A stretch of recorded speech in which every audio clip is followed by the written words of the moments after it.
this is Tammy, and I'm with Mandy and G from Seek Heavenly Things, and I am part of the 12.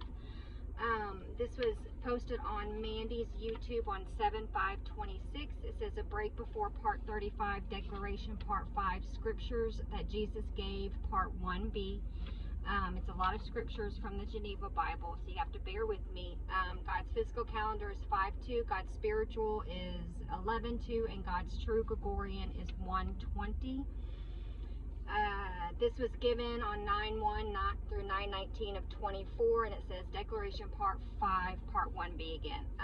Adam and Eve 4, which is one of the books that was taken out from the earthly Bible. It says Adam laments the changed conditions. Adam and Eve enter the cave of treasures. But Adam and Eve wept for having come out of the garden, their first abode. And indeed, when Adam looked at his flesh that was altered, he wept bitterly, he and Eve, over what they had done, and they walked and went gently down into the cave of treasures. And as they came to it, Adam wept over himself and said to Eve, "Look at this cave that is to be our prison in this world and a place of punishment." What is it compared with the garden what is its narrowness compared with the space of the other? What is this rock by the side of those groves? What is the gloom of this cavern compared with the light of the garden? What is this overhanging ledge of rock to shelter us compared with the mercy of the Lord that overshadowed us? What is the soil of this cave compared with the garden land, this earth strewed with stones, and that planted with delicious fruit trees? And Adam said to Eve, "Look at thine eyes and at mine, which afore beheld angels in heaven, praising, and they too without ceasing. But now we do not see as we did. Our eyes have become of flesh. They cannot see in like manner as they saw before." Adam said again to Eve, "What is our body today compared to what it was in former days when we dwelt in the garden?" After this, Adam did not like to enter the cave under the overhanging rock, nor would he ever have entered it. But he bowed to God's orders and said to himself, "Unless I enter the cave, I shall again be a transgressor." This is Adam and Eve 6. God's admonition to Adam and Eve, in which he points out how and why they sinned. But God looked upon them, for they had killed themselves through great grief. But he would raise them and comfort them. He therefore sent his word unto them, that they should stand and be raised forthwith. And the Lord said unto Adam and Eve, "You transgressed of your own free will until you came out of the garden in which I had placed you. Of your own free will have you transgressed through your desire for divinity, greatness, and an exalted state, such as I have, so that I deprived you of the bright nature in which you then were, and I made you come out of the garden to this land, rough and full of trouble. If only you had not transgressed my commandment, and had kept my law, and had not eaten of the fruit of the tree near which I told you not to come." And there were fruit trees in the garden better than that one. But the wicked Satan, who continued not in his first estate, nor kept his faith, in whom was no good intent towards me, and who, though I had created him, yet set me at naught, and sought the Godhead, so that I hurled him down from heaven. He it is who made the tree appear pleasant in your eyes until you ate of it by hearkening to him. Thus have you transgressed my commandment, and therefore have I brought upon you all these sorrows. For I am the God, the Creator, who, when I created my creatures, did not intend to destroy them, but after they had sorely roused my anger, I punished them with grievous plagues until they repent. But if on the contrary they still continue hardened in their transgression, they shall be under a curse forever. This is Adam and Eve 13. The fall of Adam. Why night and day were created. Then when God, who was merciful and full of pity, heard Adam's voice, he said unto him, "O Adam, so long as the good angel was obedient to me, a bright light rested on him and on his host. But when he transgressed my commandment, I deprived him of that bright nature, and he became dark. And when he was in the heavens, in the realms of light, he knew not of darkness, but he transgressed, and I made him fall from heaven upon the earth, and it was his darkness that came upon him. And on thee, O Adam, while in my garden and obedient to me, did that bright light rest also. But when I heard of thy transgression, I deprived thee of that bright light. Yet of my mercy I did not turn thee into darkness, but I made thee thy body of flesh, over which I spread the skin, in order that it may be bear cold and heat.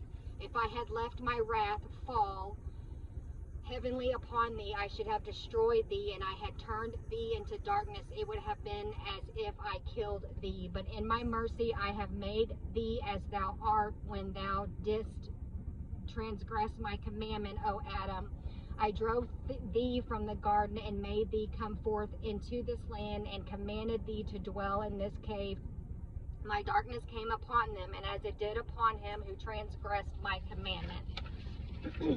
Thus, O Adam, has this night deceived thee. It is not to last forever, but is only of 12 hours. When it is over, daylight will return.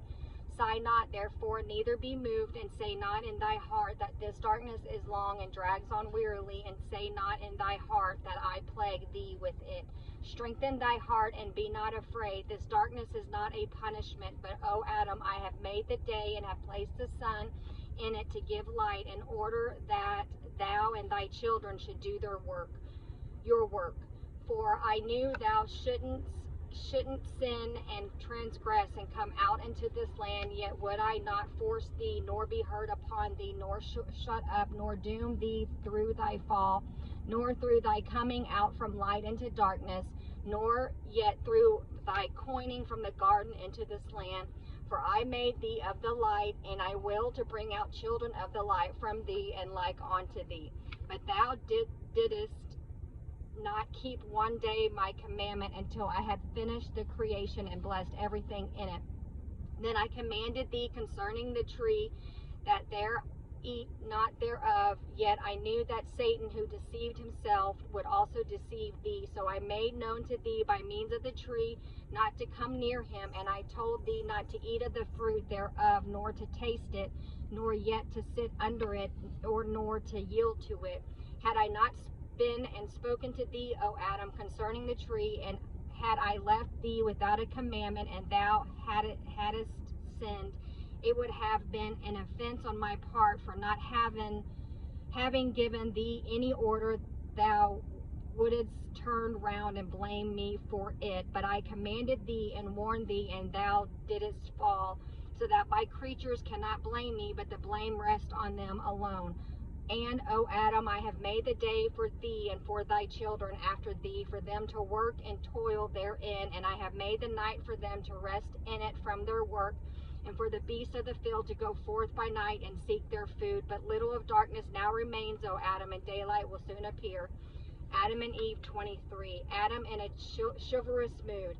Then Adam said to God, I wither in the heat, and I am faint from walking, and I am loath of this world, and I know not when thou wilt bring me out of it to rest. Then the Lord God said unto him, O Adam, it cannot be at present, not until thy haste ended thy days. Then shall I bring thee out of this wretched land.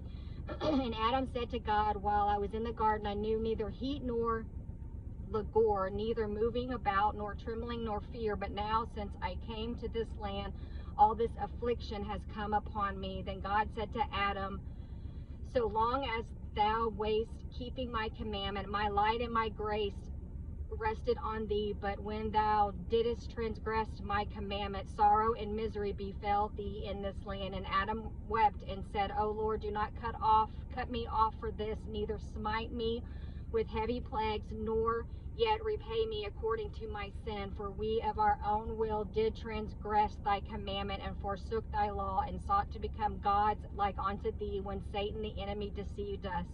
And God said again unto Adam, because thou hast borne fear and trembling in this land, languor and suffering, treading and walking about, going upon this mountain and dying from it, I will take all this upon myself in order to save thee. Adam and Eve 11. A recollection of the day, glorious days in the garden. Then Adam and Eve felt themselves burning with thirst and heat and sorrow.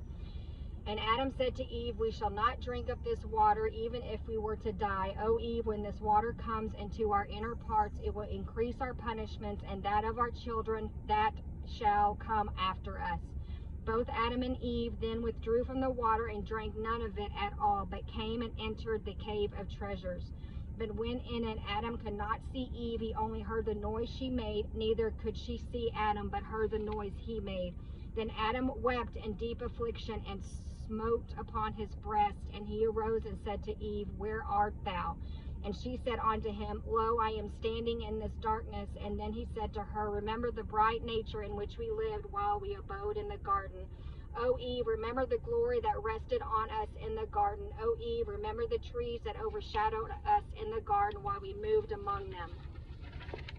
O Eve, remember that while we were in the garden, we knew neither night nor day. Think of the tree of life from below, which flowed the water, and that should lustry over us. Remember, O Eve, the garden land and the brightness thereof.